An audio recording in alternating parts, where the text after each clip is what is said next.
자, 그럼 이번에는 그 이제 한국 사람들도 이제 어떻게 지난 시간에 그 재산을 투자를 통해서 불릴 수 있을 것인지에 대해서 이제 좀 말씀을 나눴는데 네. 일단 우리가 중국인들에 대해서 좀 알고 싶은 거예요. 네. 중국인들은 과연 어떻게 돈을 그 불리는 그렇죠. 방법을 그렇죠. 사용할까? 투자를 어떤 식으로 할 것인가? 그렇죠. 예. 네, 궁금하시죠?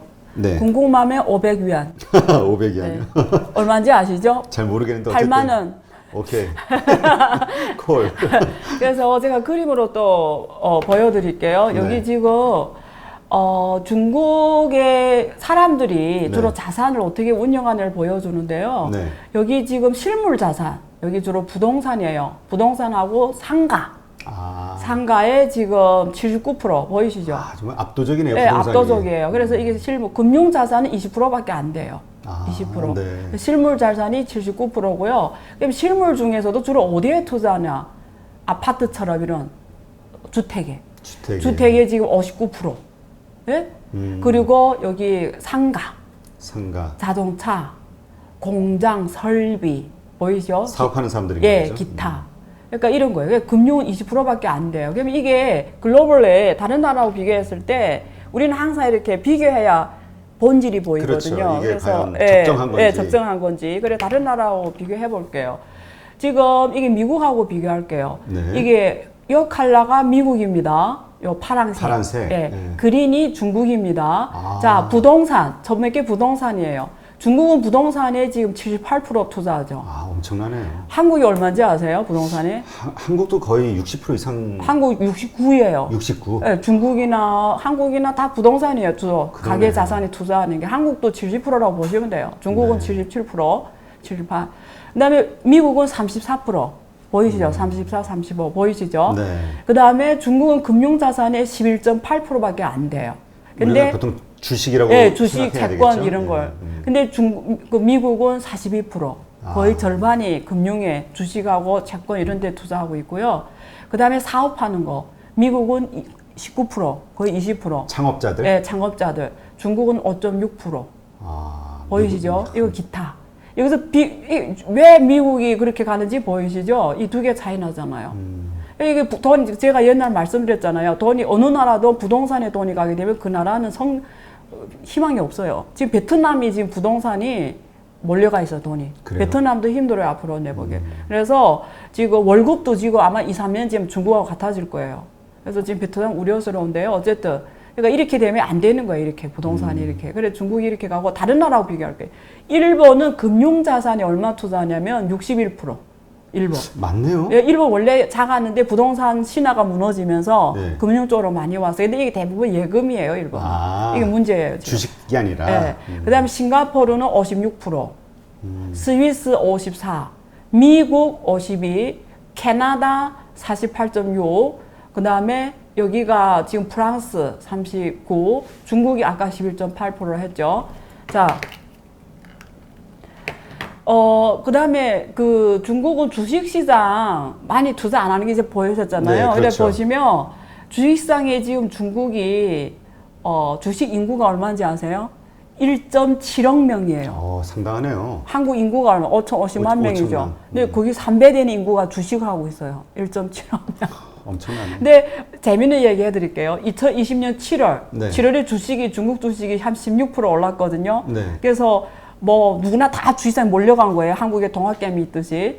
근데 주식에 지금 새로 만든 계좌 개설 인구가 7월 한 달만. 이게 7월 한 달만. 7월 한 달만 주식이 덜 많이 올릴 때 7월이었어요. 이 주식시장 계좌 새로 개설한 인구가 242만 명. 야, 한 달. 한 달 동안. 예, 예. 그 전달 대비, 예? 전달 대비 56% 증가. 그러니까 얼마나 주식이 많이 올랐다 해서 많이 밀려 들어왔어요. 지금 보이시죠? 그래서 지금 주식 인구가 1.7억 명입니다. 네. 그럼 여기에 어떤 사람들이냐, 1.7억 명이 대부분, 월급을 버는 샐러리맨들. 네, 샐러리맨들이 대부분이에요. 무슨 돈으로 투자하냐? 월급을 가지고 투자하는 거예요. 적립식으로 하겠네요, 그럼. 자기에게 얼마를 투자하냐? 90% 이상이, 여기 1.7억 명 중에 90% 이상이 50만 위안 이하를 투자하더라. 50만 우리 원화로 1억이 좀 안 돼요. 아, 그냥 자산. 투자 규모, 주식에 넣은 돈 규모가 1억이 좀 안 되는 거예요. 50%가? 90%. 아, 90%? 그러니까 그럼 1억 7천에 90%요? 예, 예. 총 인구의 90%가 그 자산가들이네, 그럼 다. 그러니까 여기 그렇죠. 주식을 한다는 사람은 일단 그렇죠. 자산가네. 돈이 없으면 생각지도 못하는 거죠. 그래서 50만 위약에 우리 돈으로 1억이 좀 안 되죠. 네. 자, 그다음에 이 사람들이 지금 보면 대부분 이렇게 하는데 대부분 대출이 많더라.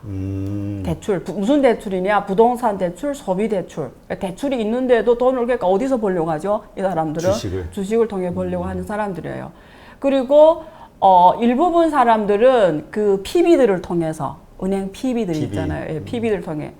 그다음에 예금을 통해 하든지 뭐 그렇게 하는 거고요.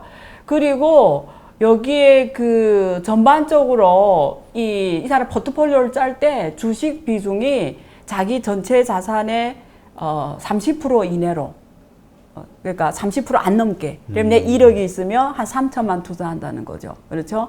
그래서 대충 이런 사람들이 하더라 라는 말씀을 드릴 수가 있고요. 네. 그다음에 근데 요 수치만 네. 보면은 네. 그러니까 부동산 시장과 주식 시장과 좀 취약하네요. 왜냐면 빚을 얻어서 지금 투자를 하고 있는 거니까. 부동산이 떨어지면 네. 이게 좀 주식이 같이 무너질 수가 있어요. 그래서 중국은 주식시장하고 부동산이 같이 맞물려 있어요. 네. 또 왜 맞물려 있냐면 그 은행들이 기관들이 중국에 주시장에 많이 흘러 들어왔어요. 그 은행, 보험, 증권사. 중국 회사. 예, 중국. 기관 투자자들이잖아요. 네. 기관 투자자들. 근데 얘네들조차도 부동산에 다 노출이 돼 있어요.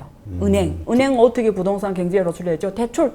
대출 때문에 다 부동산 대출 간 거예요. 그러니까 은행 자체가 수익성이 부동산 경제하고 연계가 되어 있는데 또 이 돈들이 상당 부분이 또 주식시장에 들어간 거예요. 그래서 은행, 증권, 그다음 보험사들이 돈이 또 주식시장에 여러 가지 뭐 신탁이라든가 여러 형태로 많이 들어와 있어요. 네. 그래서 중국은 부동산 자산시장이 서로 의존해 있어요. 이쪽이 무너지면 저쪽도 같이 무너지게 돼 있고요. 그리고 놀라운 일은 중국 상장 기업들 있잖아요. 이미 상장 아까 한 4천 몇 개 그렇죠. 그 기업들이 대부분 원래는 자기 비즈니스 있을 거 아니에요. 예를 들면 내가 뭐 태주를 하는 회사다. 내가 뭐 석탄을 생산하는 회사, 내가 뭐 옷을 생산하는 회사다. 이런 회사들이 다 부동산에 투자했어요. 그러니까 자기 메인 비즈니스 있는데 보통 기업이 현금이 있고 다른 자금이 있잖아요. 그렇죠. 근데 그걸 또 부동산에 투자했어요. 그러니까 중국은 부동산 경제 경착륙이 중국 경제 경착륙이고 중국 자산시장, 주식시장까지 연계되어 있어서 지금 굉장히 그래서 위험하다고 제가 항상 얘기하는 거예요. 그러니까 패턴이 거기는 일단 부동산을 먼저 안전하게 사놓고 네. 대출 받아서지만 네. 그리고 또 그 나머지 여력 있는 대출을 받아서 그 돈으로 주식시장에 투자하는. 네. 그러니까 약간 좀 상당히 취약하네요. 그렇죠. 빚으로 되게 지금 취약해요. 들어가는. 지금 부동산 가격의 민감성이 크게 지금 포트폴리오가 돼 있어요. 네, 그렇군요. 그러면 일단 그렇게 많은 사람들이 네. 하는데 일단 뭐 1억 네. 7천만 명의 이제 계좌가 있으니까 네. 만 개. 네. 이 사람들의 어떤 수준, 네. 그러니까 투자와 관련된 수준은 어떤가요? 우리 보통 개미 하면은 떠오르는 이미지가 있잖아요. 맞아요. 잘 모르고. 맞아요. 아주 좋은 네. 질문이세요. 그래서 제가 도표도 갖고 왔어요. 그래서 여기서 보시면 네. 여기 지금 여기 요 아래 그림인데요. 네. 요 안쪽에 작은 동그라미는 2018년도 비중을 보여주고 하얀 게 아니고 요 안에 그 바깥쪽. 요 비중이 보여요. 요 바깥쪽 비중 2019년도 비중 지금 비교해서 보여주려고 네. 갖고 왔는데 처음 하는 사람들. 네. 처음 하는 사람들. 그래서 지금 요거예요. 여기 지금 28%가 2018년도에 처음 하는 사람이었는데 2019년 좀 줄어들어서 15%. 처음 하는 사람들은 비중이 줄어든 거죠. 이건 정말 처음 왔으니까 잘 모를 거 아니에요. 그렇죠. 비중이 줄어든 건 좀 다행인데 어쨌든 처음 하는 사람들이 지금 2019년 대비 한 15% 있다. 그리고 그 다음에는 조금 아는 사람들. 네. 그러니까 기본은 조금 안다는 사람이 거의 지금 2018년은 47%였죠. 네. 지금은 거의 50% 좀 안 되게 사실 조금 그래도 이제는 조금 해본 너무 맹탕은 아니다. 맹물은 비중이 제일 많죠. 보이시죠? 네. 그 다음에 이게 세 번째는 요거예요. 요거는 좀 투자 상품 여러 가지에 대해 상식이 있는 사람들. 거기에 지금 요 면적이 늘어났죠. 2003. 그러네. 좀 아는 사람 조금 늘어나긴 해요. 보이시죠? 네. 요거 완전 전문가들. 그래서 전문가들은 이게 2018년에 5%밖에 안 됐는데 지금 한 8%. 그동안 이제 이건 좀 아는 아래 사람들. 단계에서 이제 성장했군요. 경험을 통해서. 그러니까 좀 아는 사람들이 조금 비중이 한 3% 늘어났고요. 요거는 상품에 대해 조금 익숙한 사람들. 그러니까 아직도 처음 했거나 잘 모르는 사람이 거의 60%. 아, 그러네. 지금 합하면 65% 정도? 예, 지금 이렇게 보시면 되고요. 중국도 거래량의 90% 거래. 네. 매일매일 거래량이 매도, 네, 거래량의 90%는 개인들이 해요. 중국은 개인 트레이드, 거래는 개인 중심이에요. 근데 보유, 잔액, 보유 비중은 기관이 제일 많아요. 개인은 얼마 안 돼요. 보유 비중. 개인들은 단타 많다는 거예요. 그렇군요. 데이 트레이딩이 많다라는 거죠. 그래서 지금 그런 거예요. 그래서 전체 지금 개인이 잔액 기준, 보유 비중으로는 시가총액이 20%도 안 되는데 중국은 보유 자산 기준으로는 시가총액의 20%를 개인이 갖고 있는데 트레이드 기준은 95% 거래. 근데 이게 유럽이나 미국은 원래는 개인이 되게 작거든요. 비중이 한 10% 정도밖에 그렇죠. 안 되는데 중국이 이게 지금 문제점이에요. 네, 근데 앞으로 이걸 개선을 해야 됩니다. 그래서 중국 정부가 지금 그런 개선을 하려고 지금 노력하고 있어요. 그래서 기관 투자가들 투자를 중국이 지금 장려하고 있어요. 그래서 지금 원래 증권, 은행, 보험, 특히 보험하고 은행은 주식시장에 들어가는 걸 뭐 5%로 제한한다든가, 그 다음에 보험은 얼마 이상을 주식을 못한다 20%에서 먹는데 그걸 풀기 시작했어요. 좀 이렇게 완화시키고. 그 다음에 해외 투자자들을 원래 한도가 있었어요. 외국인들이 기관 투자가 QF라든가 RQF라든가 이런 게 3천억 위안 이렇게 한도가 있었는데 그걸 다 풀어놨어요. 네가 하고 싶은 만큼 해라. 네. 그래서 외국 기관 투자자와 중국 기관차가 메인 트레이더, 메인 거래자로 만들려고 하는 거예요. 그래서 주식시장을 좀 성숙시장, 미국처럼 기관 투자가 시점으로 지금 체질 개선을 위해서 지금 노력하고 있는 걸로 지금 나오고 있습니다. 이 자료는 중국 증감의 중국의 증권 투자 보호 기금 유한 회사라고 있어요. 이것도 국가 건데요. 거기서 통계한 자료입니다. 이게 매년마다 자료 나와서 이렇게 비교 도표를 보여주고 있어요. 네, 그렇군요. 네. 그러면 이게 지금 말씀만 들어봐서는 네. 그럼 이제 지금 20%밖에 전체 주식 시장의 20%밖에 안 되는 개인들이 네. 전체 거래량의 90%를 한다는 거는 지금 어마어마한 그 단타 손바뀜이 일어난다는 그렇죠. 거잖아요. 그렇죠. 그럼 이제 기관들은 사놓고 안 판다는 거고. 주로 가치 투자 아니면 성장 투자하는데 개인들은 단타죠. 그러면 네. 그 궁금한 거는 네. 이제 중국 정부에서 이런 거를 수정하기 위해서 내리는 어떤 그 방향이 네. 기관들이 더 많이 사서 네. 장기 보유를 하도록 하는 게 목표인지 아니면 그냥 개인들의 의식을 개선시키는 교육 사업을 하려는 것인지. 아니죠. 중국 전반적으로 기관 투자자 중심으로 가야 가치주 투자, 미국처럼 성장주 투자. 그러니까 돈이 기관들이 할 때는 두 가지 방향이라고 제가 말씀드렸잖아요. 그러니까 우리가 펀드에 가입할 때도 가치주 펀드가 있고 성장주 펀드가 있어요. 그로스 펀드가 있고 밸류에이션이 좀 낮게 워린 버핏이 주로 하는 그렇죠. 그래서 이런 두 가지인데 가치주는 저평가된 걸 사가지고 제 밸류에이션 받을 때 파는 전략이거든요.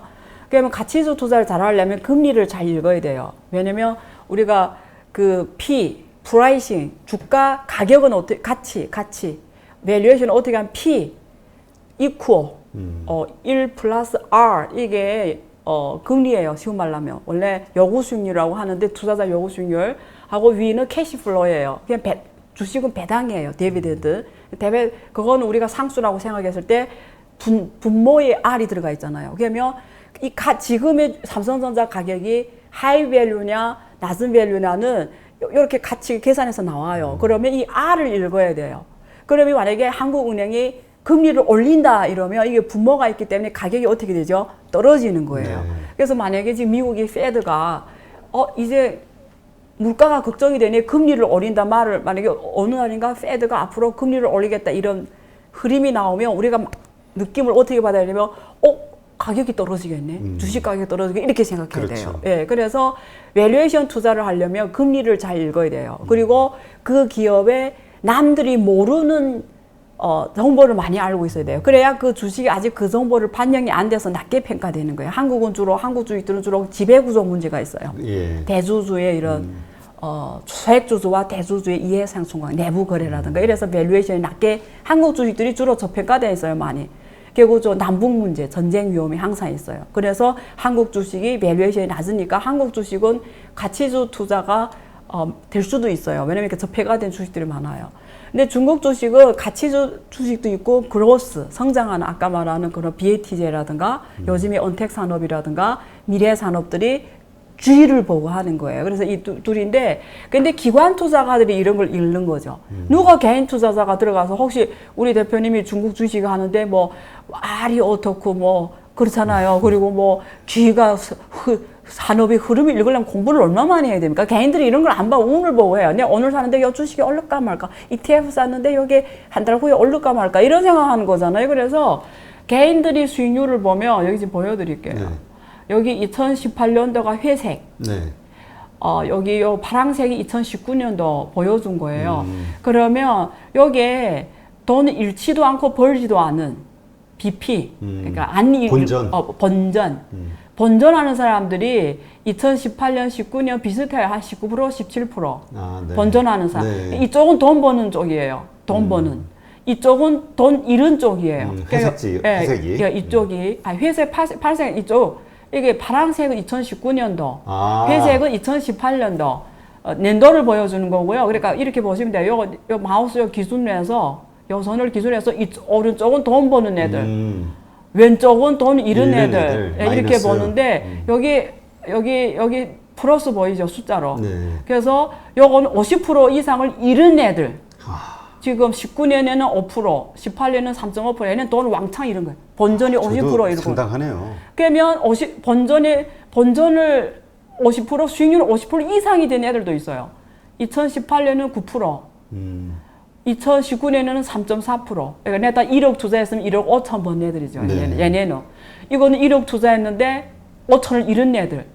자, 그냥 수익률이 높은 애들을 이렇게 더 작죠. 수익률이. 네. 번 애들보다 잃은 애들이 좀 더 많고요.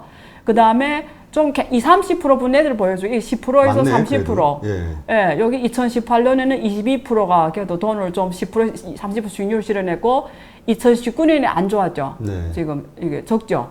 근데 2019년에 잃은 사람들이 더 많아요. 잃은 애들. 이 개인 투자자들이. 이게 10%에서 30% 손해낸 애들이 얼마죠? 저 때가 미중 갈등이 시작될 때죠. 그렇죠. 엄청 작년. 지금 보이죠? 네. 이런 애들이 더 많은 거예요. 작년에는 19년에는 이런 애들이 더 많아요. 그러네. 18년에는 번 애들이 더 많아요. 네. 보이시죠? 네. 그래서 무슨 말이냐 결론. 개인들은 결론이 뭐예요? 이게 비슷하잖아요. 양쪽이. 그냥 개인들은 돈을 못 보게 돼 있어요. 그러니까 우리가 네. 알아야 되는 게 네. 이런 중국 현지인들의 네. 거래 패턴 그리고 네. 그들의 습관과는 네. 다른 네. 그러니까 중국인들 가운데서도 저렇게 돈을 버는 쪽에 속하는 사람들의 투자 패턴을 알면 지금 3% 여기 2019년 3% 3.4%잖아. 돈 버는 애들.